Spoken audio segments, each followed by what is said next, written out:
Bir haftadan bu yana etkili olan yoğun kar yağışı nedeniyle kent merkezinde kar kalınlığı 2 metreyi bulurken yüksek kesimlerde 3 metreyi aştı. Bitlis İl Özel İdaresi'ne ait ekipler merkeze bağlı Tabanözü köy yolunda hummalı bir çalışma yürütüyor.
Bitlis İl Özel İdaresi olarak Sayın Valimizin başkanlığında 6 ilçemizde olmak üzere 9 şantiye, 52 iş makinesi ve 75 personelimizle karla mücadele çalışması yapmaktayız.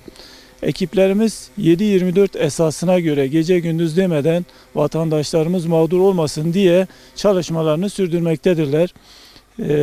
Malumlarınız üzere Bitlis ilimiz Türkiye'nin en fazla kar alan kentidir. Yani bunu bu sene de yağan yağışla yine göstermiş bulunmaktadır. Tabii yıllardır, aylardır beklenen bir yağış vardı ve bu memleketimize yoğun bir şekilde yağdı. Biz bunu bereket olarak görüyoruz. Tabii bunun bir maliyeti de var bize. Zahmeti de var, külfeti de var. Ama ekip olarak hiçbir şekilde bunun arkasına bir mazeret olarak görmeden, mazeret olarak sığınmadan, ekiplerimiz durmadan vatandaşlarımızı mağdur etmemek için çalışmalarımızı sürdürmekteyiz. 3 gün evine gitmeyen personelimiz var. 24 saat araç başında devamlı çalışan personellerimiz var.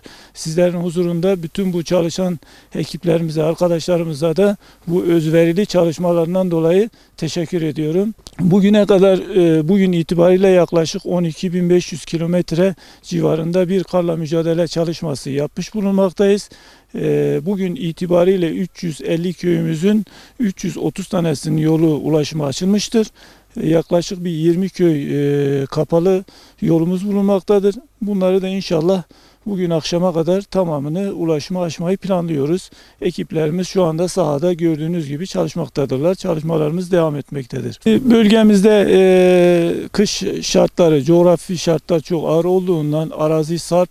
Bu nedenle karla mücadele çalışması çok zor şartlarda sürmektedir. Çoğu bölgede çığ gelmekte. Ekiplerimizin üzerine çığ düşmektedir. Çalışma yapan ekiplerimiz gidiş dönüşlerinde iki çığın arasında kalan ekiplerimiz olmaktadır. Bunun dışında bizi zorlayan tipi fırtına açtığımız yol daha dönmeden, ekibimiz köyden dönmeden tekrar kapanmaktadır. Aynı yola ikinci, üçüncü kez girmek zorunda kalıyoruz. Bunların da tabii bize ağır bir maliyeti oluyor. Onun dışında 112 ekiplerimizle koordineli bir şekilde çalışmaktayız. 112'den gelen ihbarları değerlendiriyoruz. Bu da bizim işimizi biraz programlarımızı aksatıyor. Normalde biz ana arterlerden başlayarak köy yollarını açmaktayız ama bir 112'den gelen ihbar üzerine o bölgedeki programımızı iptal edip 112'den gelen ihbara yöneliyoruz. Ekiplerimiz o bölgeye yönlendiriyoruz. Tabii bu arada şunu da belirtmek istiyoruz. 112'den zaman zaman asılsız ihbarlar yapılıyor 112'ye. Bu da hem 112 aksatıyor hem bizi aksatıyor. Yani diğer tarafta gerçekten hasta olan bir köye ulaşamıyoruz. Diğer ihbara gidince bu sefer diğer taraftaki vatandaşlarımız mağdur oluyor. Buna da tespit ettiğimiz durumları da adli mercilere iletmekteyiz.